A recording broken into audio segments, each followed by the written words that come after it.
did a restaurant, our prior restaurant called the American Cafe. At that stage, we were big proponents of the American food movement, which in a sense was the pre-runner of what we're talking about, farm to table.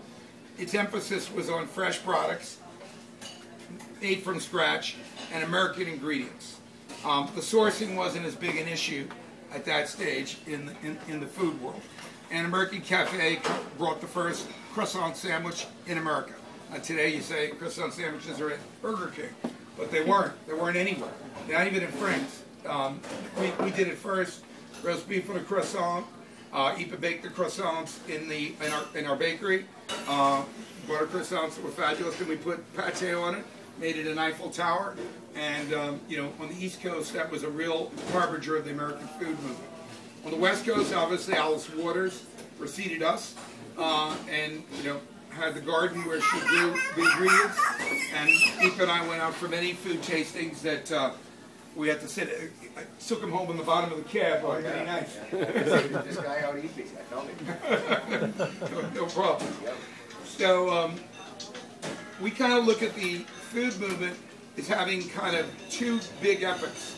The American food movement, and what I'm going to call the next epic with this local and fresh, I think was really kicked in by Food Inc., and the education of the next generation of food eaters.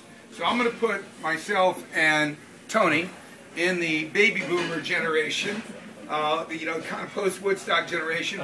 We talked a lot about health, but we basically eat anything because we're the consumer society. But the next generation, Lisa's generation, and two Lisas, they have a huge commitment to what their kids are eating and what they're eating, and it matters a lot. And they're educated about food.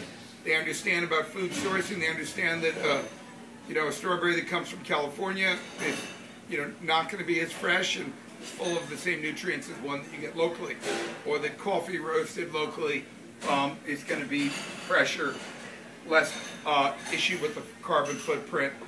And I think a general interest in supporting the local economy. I think you're trying to think of how this I think it's a food megatrend.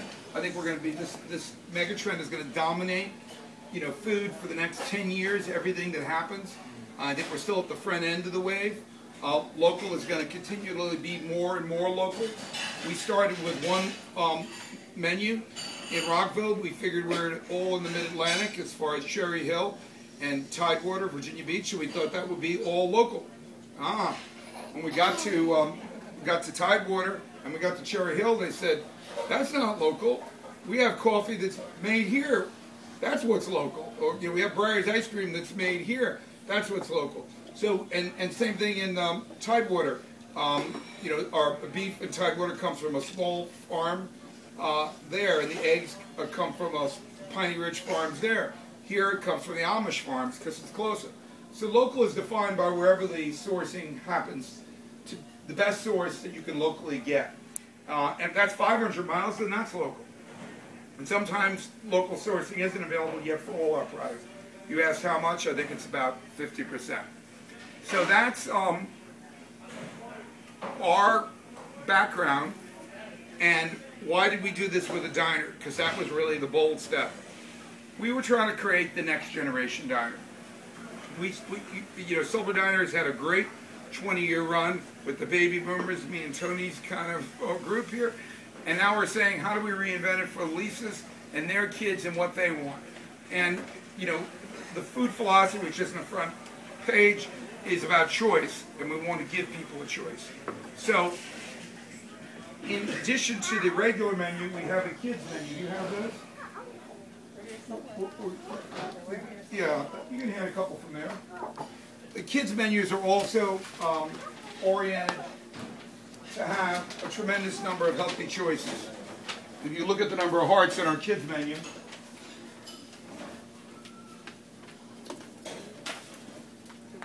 I think there's 24 entrees on the kids menu, and about half of them are healthy. Here's a statistic. How many kids' meals are served with French fries? Well, 2 years ago, 90%. Today, about 30%. That's a major change. What kind of shakes do we sell? Yes, 2 years ago, 95% regular shakes. Now about 35% healthy shakes. So the food world is changing. So that's kind of the introduction. I'm going to tell you later more about Eat Well, Do Well in our kids program. I'm going to introduce Ipa, who really makes the food happen, because my role is being Ipa's partner, because that's his picture and that's his recipes, and we're lucky to have his leadership.